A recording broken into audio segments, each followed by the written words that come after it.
Hello everyone, welcome to the channel. आज हम class 9th के force and laws of motion के पेक एक्सरसाइज सॉल्यूशन करेंगे। पहले 5 क्वेश्चंस मैं पिछले वीडियो में करा चुकी हूँ और इस चैप्टर की थ्योरी भी आपको मेरे यूट्यूब चैनल पर मिल जाएगी। तो आज स्टार्ट करते हैं 6 क्वेश्चन से।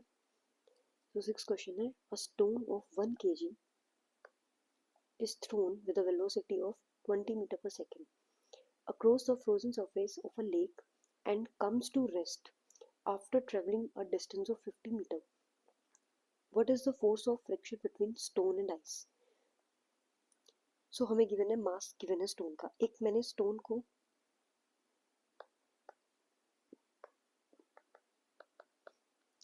मास गिवन है 1 kg। उस स्टोन को मैंने 20 मीटर पर सेकंड की वेलोसिटी से फेंका। मींस हमें इनिशियल वेलोसिटी गिवन है 20 मीटर पर सेकंड।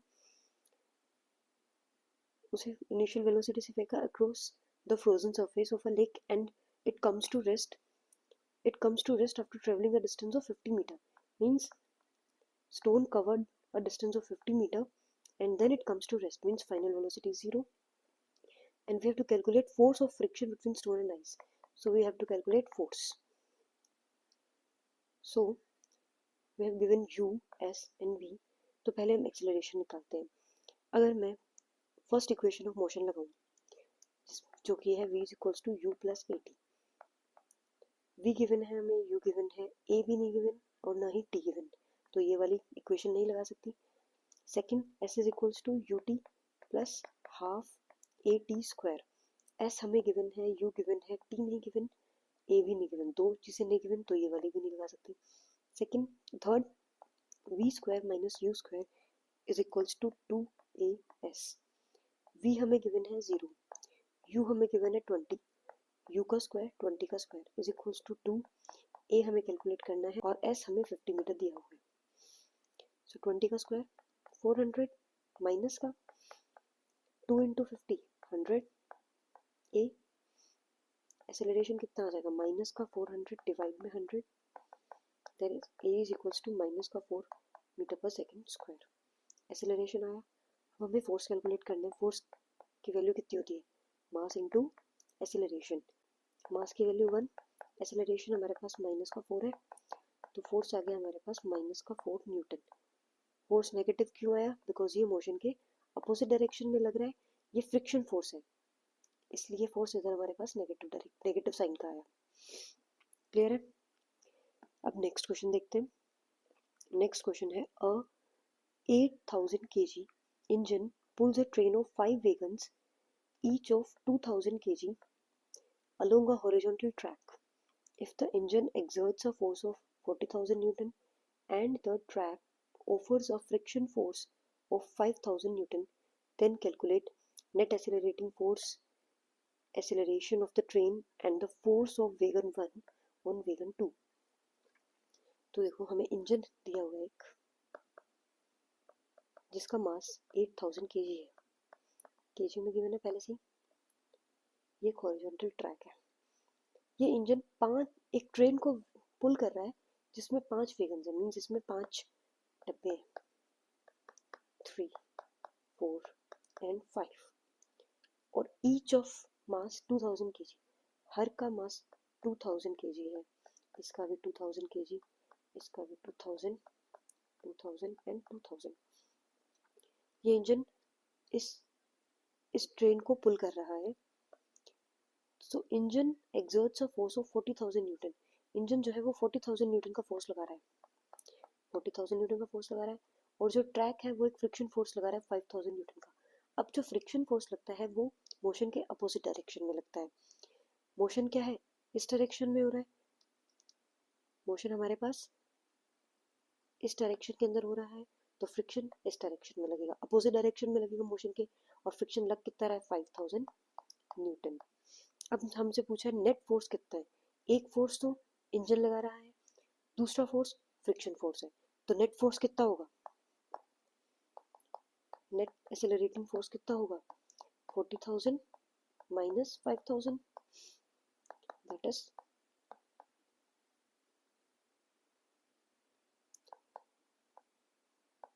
25,000 Newton net force.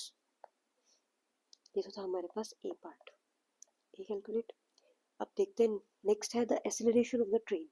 इस पूरी ट्रेन का एक्सेलरेशन क्या है। अगर मुझे एक्सेलरेशन निकालना है, एक्सेलरेशन कैसे निकालूंगी, force is equals to mass into acceleration.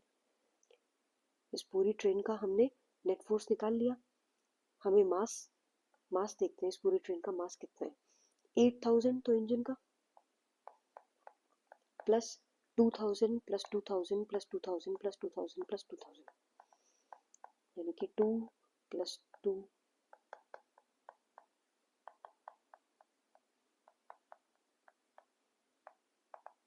Total mass हमारे पास आया 18000 kg। ठीक है, फोर्स अब इस वाले फॉर्मूले में पुट करते हैं। फोर्स कितना है 35000, मास 18000 एंड एक्सेलरेशन हमें कैलकुलेट करना है। तो ए की वैल्यू कितनी आएगी 35000 डिवाइड में 18000, 30 से 30 कैंसिल, 18 1 जा 18.94 समथिंग कुछ आएगा मीटर पर सेकेंड स्क्वायर। ये हमारे पास एक्सेलरेशन आ गया, acceleration of the train calculate. अब देखते हैं नेक्स्ट है the force of wagon 1 on wagon 2। ये वेगन 1 था, ये 2, ये 3, ये 4, ये 5। अब वेगन 1 पर कितना फोर्स लग रहा है, the force of wagon 1 on wagon 2। Wagon 1 जो है वो कितना फोर्स लगा रहा है वेगन 2 पर। अगर वेगन 1 को वेगन 2 पुल करना है, वेगन 1 को वेगन 2 पुल करना है, तो 2 के साथ 3 भी पुल करना है, 3 के साथ 4 भी अटैच है, 5 भी अटैच है। अगर मुझे मास कैलकुलेट करने की वेगन 1 ने कितना मास पुल किया, तो ये वाला मास भी कैलकुलेट होगा, प्लस ये भी, प्लस ये, प्लस ये। सो अगर मैं मास देखूँ यहाँ पर, तो 2 प्लस 2 4 प्लस 2 6 प्लस 2 से 8000 kg। Force is equals to mass into acceleration. अब एक्सेलरेशन कितना होगा, एक्सेलरेशन कई लोग गलती करते हैं, एक्सेलरेशन ये जो हमने यहाँ पहले कैलकुलेट कर लिया यही एक्सेलरेशन यहाँ पुट कर देंगे, बट ये एक्सेलरेशन इस पूरी ट्रेन का है। हमें एक्सेलरेशन निकालना है सिर्फ इतने पार्ट का। सो हमें सिर्फ इतने पार्ट का मास पुट डाउन करके, अगर मुझे सिर्फ इतने पार्ट का एक्सेलरेशन निकालना है तो मास भी मैं इतने पार्ट का मास डालकर फोर्स निकालूंगी। अब हमें पता है कि net force is equals to mass into acceleration. Net force हमें दे रखा है 35000 एंड मास। अब ये मास निकालना है जो इस फर्स्ट वेगन पुल करने में लगाएगा, सेकंड को, थर्ड को, फोर्थ को, फिफ्थ को। तो इन पांचों वेगन्स का मास इंक्लूड करेंगे हम इसमें। तो पांचों वेगन्स का मास कितना हो गया 10000 इंटू एक्सेलरेशन निकाल आ जाएगा यहाँ से। एक्सेलरेशन कितना आया 35000 डिवाइड में 10000, ये आया हमारे पास 3.5 मीटर पर सेकेंड स्क्वायर। अब इस वाली इक्वेशन में अगर मैं मास हमने जो फर्स्ट वेगन को कितना मास पुल करना है 8000, और इस पूरे सिस्टम का एक्सेलरेशन कितना है 3.5। इसको मैं कैलकुलेट करूंगी तो पॉइंट हटाया 0, 0 से 0 कैंसिल, 35 इंटू 8,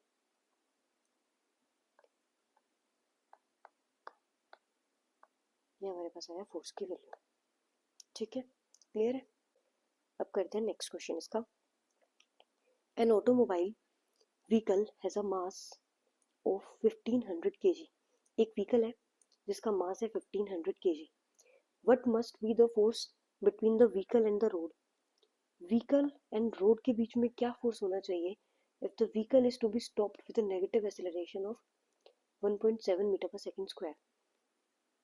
देखो, एक व्हीकल का हमें मास दे रखा है 1500 kg, ठीक है, एंड हमें एक्सेलरेशन दिया हुआ है नेगेटिव एक्सेलरेशन, मतलब एक्सेलरेशन हमें नेगेटिव साइन का दिया हुआ है एक्सेलरेशन। ओके, हमें कैलकुलेट करना है कि फोर्स क्या लगेगा व्हीकल और रोड के बीच में if the vehicle is to be stop. Vehicle stop हो गया तो क्या किस फोर्स से स्टॉप हुआ वो व्हीकल, मीन्स हमें फोर्स कैलकुलेट करना है, simple. Force is equals to mass into acceleration. Mass है 1500, एक्सेलरेशन है 1.7 और वो भी नेगेटिव।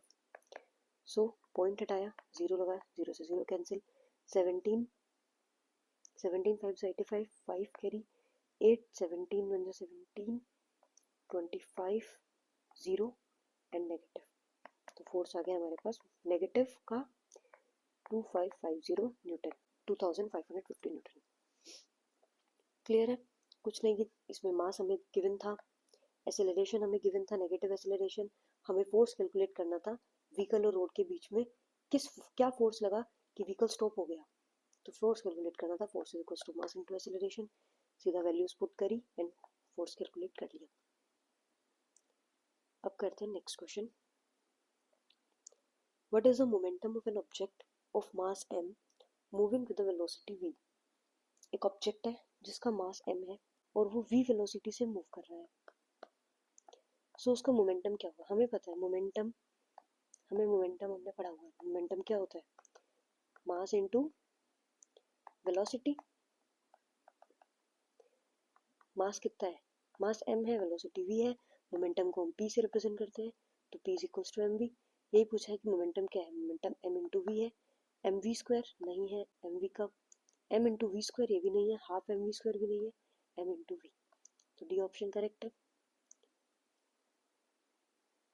नेक्स्ट क्वेश्चन देखते हैं। Using a horizontal force of 200 Newton we intend to move a wooden cabinet across a floor at a constant velocity. What is the friction force that will be exerted on the cabinet? देखो, हमने एक force लगाया 200 Newton का। 200 Newton के force लगाने पर हमने एक वुडन कैबिनेट को कांस्टेंट वेलोसिटी से मूव कराना है। मतलब एक वुडन कैबिनेट है जिसपे मुझे 200 न्यूटन का फोर्स लगाकर उसे कांस्टेंट वेलोसिटी से मूव कराना है। सो उस पे फ्रिक्शन फोर्स क्या लगेगा, that will be exerted on the cabinet. उस कैबिनेट पे फ्रिक्शन फोर्स कितना लगेगा, हमें फोर्स गिवन है 200 न्यूटन, हमें वेलोसिटी दी है कि कांस्टेंट वेलोसिटी से मूव कराना है। अगर वेलोसिटी कांस्टेंट है इट मींस एक्सेलरेशन कितना है, जीरो, बिकॉज एक्सेलरेशन क्या होता है, change in velocity per unit time taken. अगर वेलोसिटी चेंज ही नहीं हो रही है, कांस्टेंट है, तो एक्सेलरेशन जीरो हो जाएगा। अगर एक्सेलरेशन जीरो है तो नेट फोर्स कितना होना चाहिए, मास इनटू एक्सेलरेशन। नेट फोर्स हमारे पास एक्सेलरेशन जीरो, तो नेट फोर्स जीरो होना चाहिए। अगर मुझे इस ब्लॉक पे 200 न्यूटन का फोर्स इस साइड से लगाया और नेट फोर्स मुझे जीरो करना है, मतलब कि इधर एक फ्रिक्शन फोर्स जो लगेगा, जो इधर फ्रिक्शनल फोर्स लग रहा है वो इसको बिल्कुल बैलेंस कर रहा है। सो फ्रिक्शन फोर्स कितना होगा, 200 न्यूटन ही होगा फ्रिक्शन फोर्स, तभी उसको बैलेंस करेगा। तो यही पूछा है, what is the friction force that will be exerted on the cabinet. उस कैबिनेट पे कितना फ्रिक्शन फोर्स लगेगा, उतना लगेगा कि नेट फोर्स जो है वो जीरो हो जाए। नेट फोर्स जीरो कब होगा, जब इस 200 न्यूटन को फ्रिक्शन फोर्स बैलेंस कर दें। So friction force is 200 Newton. तो आज की वीडियो में बस इतना ही, मिलते हैं नेक्स्ट वीडियो में। यही एक्सरसाइज के क्वेश्चंस आगे कंटिन्यू करेंगे नेक्स्ट वीडियो में भी हम। तब तक के लिए प्रैक्टिस करें, रिवाइज करें। Thank you.